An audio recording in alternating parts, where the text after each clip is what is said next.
Andhra Pradesh assembly ఎన్నికలలో TDP Janasena BJP కూటమి అఖండ విజయం సాధించిన సంగతి తెలిసిందే.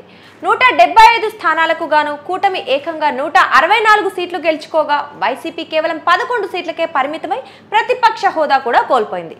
అయితే ఈ విజయం పట్ల చంద్రబాబు, పవన్ కళ్యాణ్ కు వివిధ వర్గాల ప్రముఖుల నుంచి శుభాకాంక్షలు వెల్లువెత్తుతున్నాయి. ముఖ్యంగా సినీ రంగం నుంచి అనేక మంది చంద్రబాబు, పవన్ కు విషెస్ చెబుతూ ట్వీట్లు చేస్తున్నారు.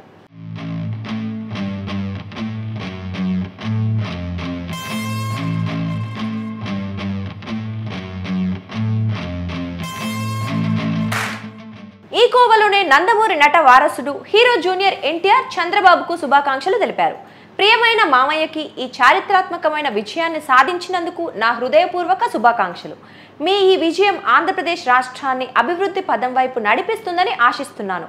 అద్భుతమైన మెజారిటీతో గెలిచిన నారా లోకేష్కి, మూడోసారి ఘన విజయం సాధించిన బాలకృష్ణ బాబాయ్కి, ఎంపీలుగా గెలిచిన శ్రీ భరత్, పురంధరేశ్వరి అత్తకి నా శుభాకాంక్షలు అంటూ తారక్ ట్వీట్ చేశారు.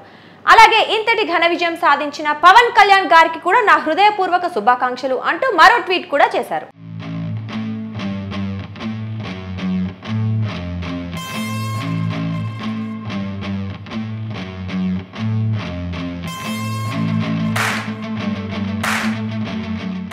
తారక్ చేసిన ట్వీట్ పై నారా, నందమూరి అభిమానులు సానుకూలంగా స్పందిస్తున్నారు. థ్యాంక్ యూ తారక్ అన్న అని కొందరు, ఎన్ని గొడవలు ఉన్నా వాళ్ళంతా ఒకటే ఫ్యామిలీ అని మరికొందరు కామెంట్స్ చేస్తున్నారు.